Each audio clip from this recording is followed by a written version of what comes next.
Hey guys, welcome back to Kandala Sandhya 7551. Please like and share and comment అండి, subscribe తప్పకుండా చేయండి, ఓకేనా? మరి సో ఈరోజు బ్లాగ్ అయితే ఏంటి అంటే చిన్న మాట అండి.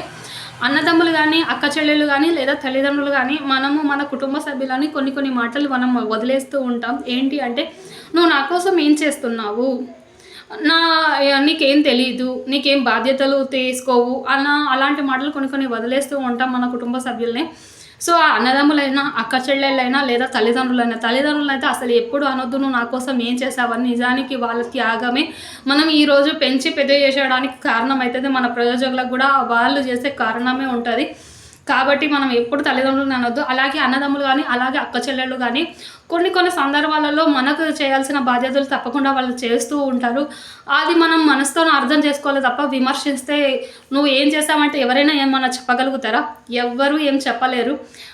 ఫర్ ఎగ్జాంపుల్, ఒక మనిషి పొద్దున్న లేచినప్పటి నుంచి రాత్రి పడుకునే వరకు వాళ్ళకి 100 రూపాయలు ఖర్చు అవుతూనే ఉంటుంది. ఇప్పుడున్న రోజులలో 200 రూపీస్ అయినా తక్కువ ఏం లేదు. అలా ఉంటుంది వ్యవహారము. సో ఎప్పుడైనా ఎవరినైనా చిన్న చూపు చూడకూడదు. ఈ రోజు నువ్వు చిన్న చూపు చూసిన వాళ్ళకి మళ్ళీ రేపు తిరిగి వచ్చి వాళ్ళ దగ్గరికి నువ్వు రావాల్సిన రోజు తప్పకుండా వస్తుంది.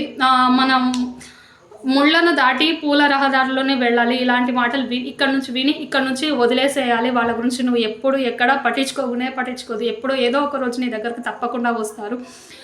దయచేసి ఎవరిని చాలా తక్కువ చూడొద్దు, చిన్న చూపు అస్సలే చూడకూడదు అని నా ఉద్దేశం అండి. ఎవరిని ఇది కించపరచడానికి కాదు.